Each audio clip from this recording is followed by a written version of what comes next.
Selanjutnya si bos makin berani hingga tangannya masuk ke dalam kaosku. Mungkin dikuasai nafsu, tangannya semakin brutal.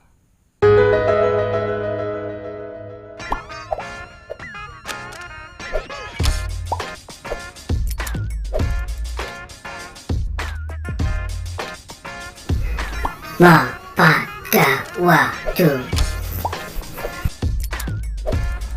Ruang berkisah. Hai, halo semua, jumpa lagi di Ruang Berkisah. Berawal dari ruang berkisah, lama-lama berpeluang untuk menciptakan ruang berkasih. Ya, balik lagi malam hari ini bersama Ajay ini tentunya. Dan seperti biasa saya ingatkan lagi untuk teman-teman yang baru bergabung dengan channel ini, silahkan subscribe, terus juga like dan komentar di channel ini. Dan jangan lupa untuk Anda yang ingin dibacakan ceritanya, kisah hidupnya tentang apapun, mengenai apapun, silahkan kirimkan kisahnya ke email di bawah ini ya. Oke teman-teman, saya ucapkan selamat malam, selamat berjumpa kembali. Semoga teman-teman dalam keadaan sehat dan tentunya jaga pola makan dan jaga pola pikir. Pola makan untuk hidup lebih sehat dan pola pikir untuk jiwa yang juga sehat. Oke, di episode perdana kemarin curhatan yang dibacakan ya responnya lumayan lah, nggak mengecewakan banget ya, cuma 20 views. Nggak apa-apa. Untuk kesempatan malam hari ini saya juga sudah membuka beberapa saya sudah membaca beberapa curhatan yang masuk di email saya di ajayjaini2@gmail.com. Dan untuk malam hari ini saya akan bacakan satu curhatan teman saya. Oke, kita bacain untuk curhatan malam hari ini ya.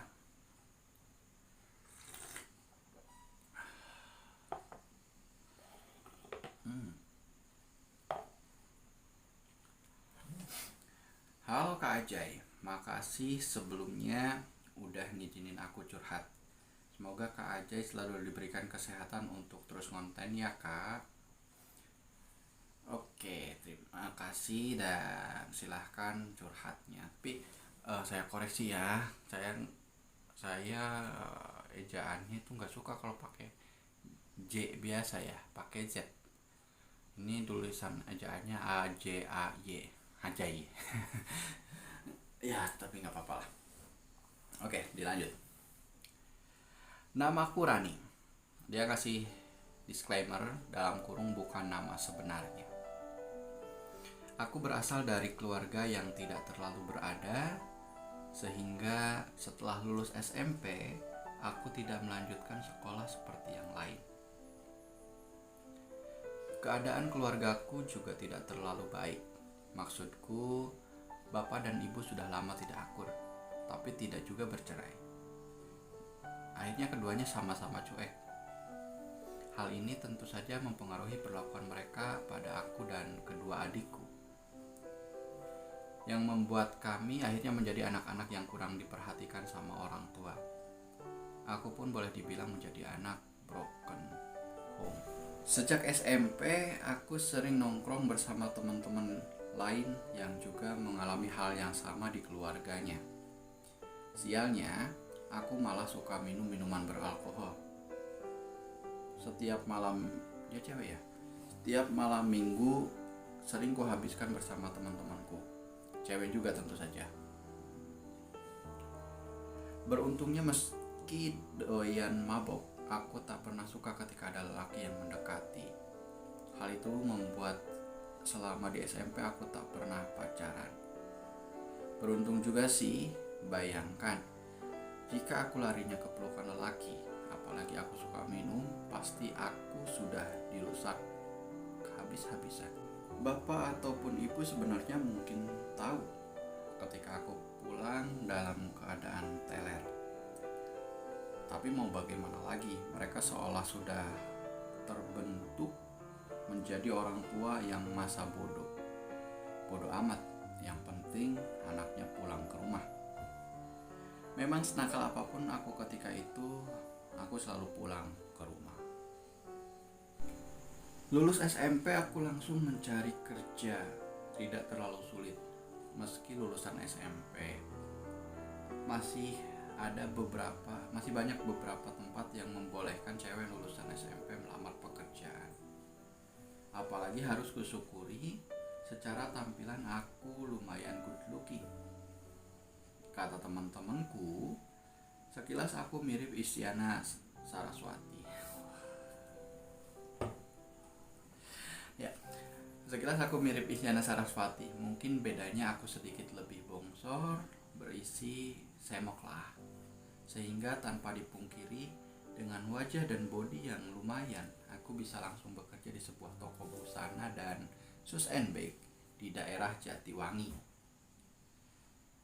Karena sudah bekerja, aku pun ngekos tidak jauh dari tempat kerja. Berarti dia kerjanya di daerah Jatiwangi tadi ya.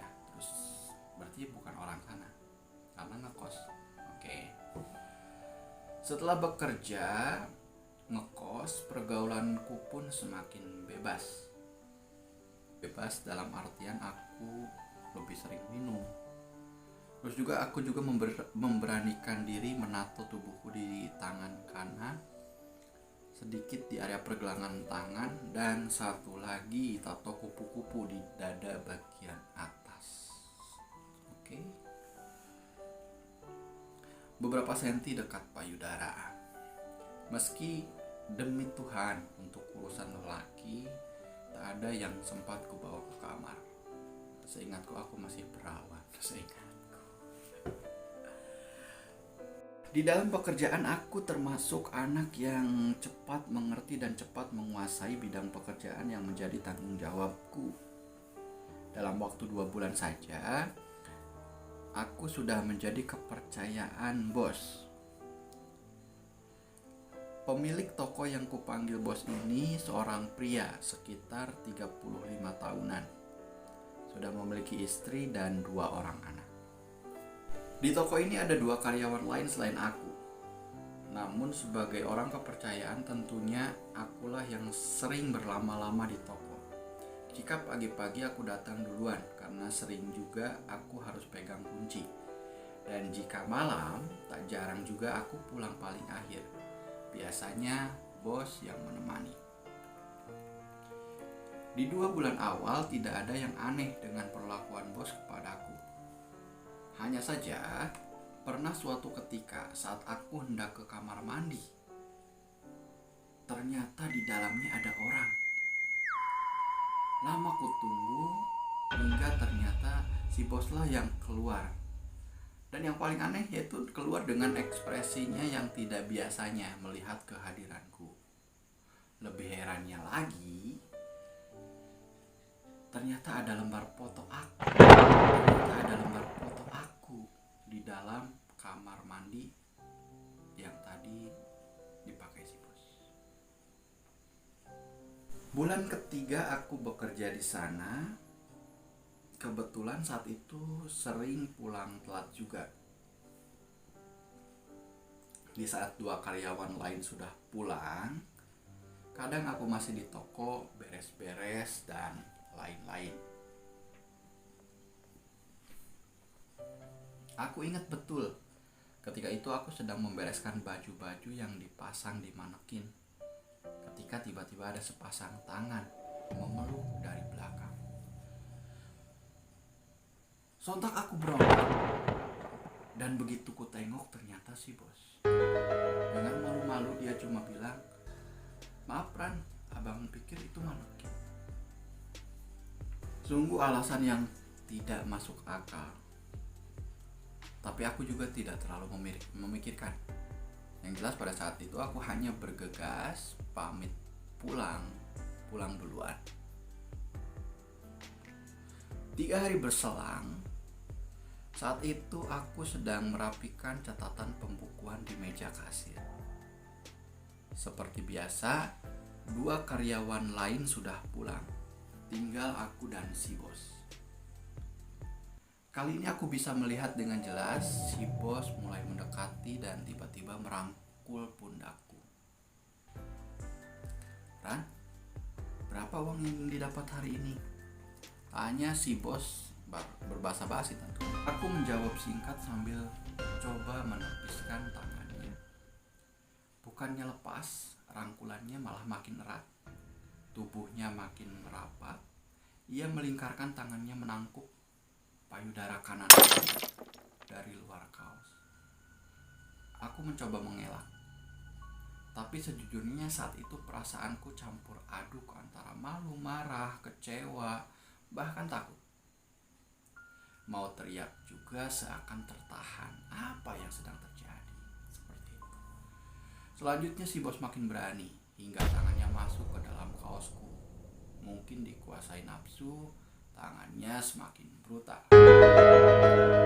Dia juga membuka resleting celananya dan memaksa tanganku untuk menggenggam punyanya. Perasaanku semakin bercampur aduk.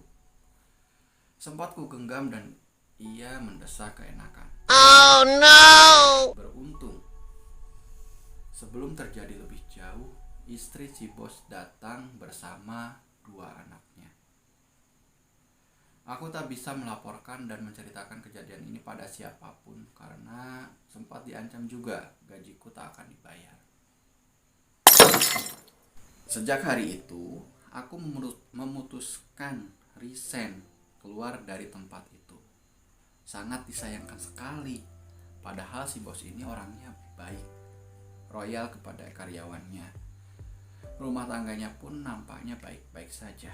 Tak disangka dia berani melakukan itu kepadaku. Demikian curhatanku, Kak. Semoga jadi pelajaran untuk kita semua. Satu pesanku, senakal-nakalnya kamu, jangan sampai harga dirimu hanya seharga gajimu saja. Jika di tempat kerjamu malah berdampak negatif, kenapa harus dipertahankan? Jika di tempat kerjamu dilecehkan, kenapa harus bertahan? Ruang berkisah. Oke, itu dia curhatan Rani ya. Saya turut prihatin juga untuk kejadian-kejadian seperti ini. Dilecehkan di tempat kerja, dan mungkin bukan cuma Rani, nama samaran ya, bukan cuma Rani yang menjadi korban. Ya, kemarin juga ketika saya masih bekerja begitu, saya juga sempat ada yang curhat mengenai hal ini gitu kan. Di tempat kerja sebelumnya pernah mengalami perlakuan yang hampir sama gitu, dilecehkan juga. Dan biasanya mungkin ini terjadi karena memang ada kesempatan,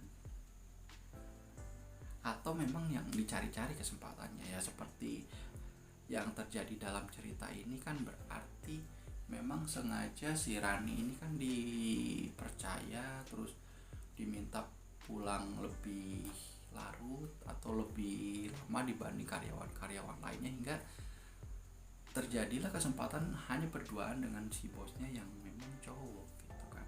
Dan kalau misalkan dilihat tadi juga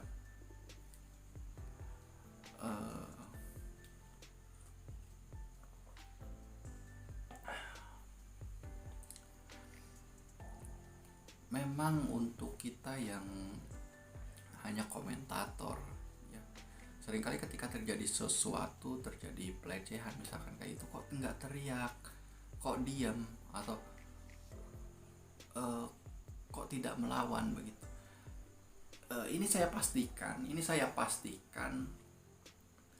dia sudah mencoba melawan, tapi nanti boleh dicari di Google apa istilahnya ya. Ada ketika seseorang mengalami ketakutan yang sangat itu, dia tidak bisa berbuat banyak begitu. Bahkan dia tidak bisa bergerak begitu. Jadi seperti kekunci aja, seperti diem gitu ya. Saya lupa istilahnya, mungkin nanti teman-teman bisa cari di Google apa itu istilahnya. Jadi bukan berarti mereka tidak melawan, mereka ada keinginan juga untuk melawan. Terus juga biasanya setelah atau pasca terjadinya ini gitu ya, ada disertai ancaman-ancaman. Kadang-kala ketika menerima ancaman, menerima hal-hal tidak mengenakan seperti ini, kebanyakan orang ya pada akhirnya diam. Mau melawan, mau melapor ya takut apa yang diancamkan itu kejadian. Jadi akhirnya dipendam sendiri, tidak bercerita, tiba-tiba berubah dari yang tadinya periang misalkan jadi penyendiri, dari yang tadinya rame jadi sepi, jadi diam. Nah, dan yang perlu digarisbawahi juga tadi ya, ini kan terjadi karena memang si Rani juga kurang perhatian dari keluarganya. Jadi mau lapor juga ya dirasa percuma mungkin. Tapi salut juga ketika dia memutuskan akhirnya langsung resign tanpa berpikir gajinya mau dibalikin atau gajinya mau dibayar ataupun enggak. Bener kata dia, bener kata pesannya, kalau misalkan kita dilecehkan ya ngapain bertahan. Jangan sampai tadi seperti pesannya, jangan sampai harga dirimu hanya seharga gaji yang diberikan oleh perusahaan itu atau tempat itu bekerja. Jadi posisikan harga dirimu lebih tinggi dari itu, sehingga ketika terjadi hal-hal yang tidak diinginkan, terjadi pelecehan dan lain-lain. Pelecehan ini bisa verbal, bisa juga tindakan, atau bahkan bisa ya pelecehan harga diri gitu ya, dijadikan kambing hitam dan lain-lain. Jadi ngapain bertahan? Oke, terima kasih untuk Rani, terima kasih atas ceritanya. Ternyata di sekitar kita ada hal-hal seperti ini, ada hal-hal yang perlu diperhatikan. Jadi hati-hati untuk teman-teman yang bekerja dan memungkinkan hal ini terjadi, hati-hati gitu ya. Kalau bisa dicegah ya lebih baik dicegah. Jangan sampai membuka peluang kesempatan di awal. Jadi kalau misalkan udah tahu nih, udah tahu nih kita ini menarik, kita ini aduhai gitu kan, ya jangan terlalu diumbar. Terus juga ketika khawatir akan hal-hal yang kayak gini gitu ya, pekerjaannya ya jangan yang terlalu intensif sama cowok misalkan gitu kan, atau tidak ada orang ketiga, hanya berdua saja. Ini bahaya gitu. Oke, itu aja untuk malam hari ini ya. Terima kasih atas curhatannya. Oke teman-teman, ruang berkisah untuk malam hari ini disuguhkan dengan kisah yang cukup memprihatinkan begitu ya. Tapi salut, lawan walaupun tidak bisa melaporkan karena biasanya kekurangan bukti, kekurangan saksi, tapi setidaknya Anda bisa melawan dengan keluar dari tempat itu. Oke, terima kasih ceritanya, mudah-mudahan menginspirasi, mudah-mudahan menjadikan pelajaran untuk kita semua. Dan lagi-lagi saya ingatkan untuk teman-teman yang mau berbagi ceritanya, mau share ceritanya untuk bisa dijadikan pelajaran untuk orang banyak, silahkan email di email berikut. Oke, saya Jaja ini selamat malam, selamat berkisah untuk tetap berkasih. Sampai jumpa.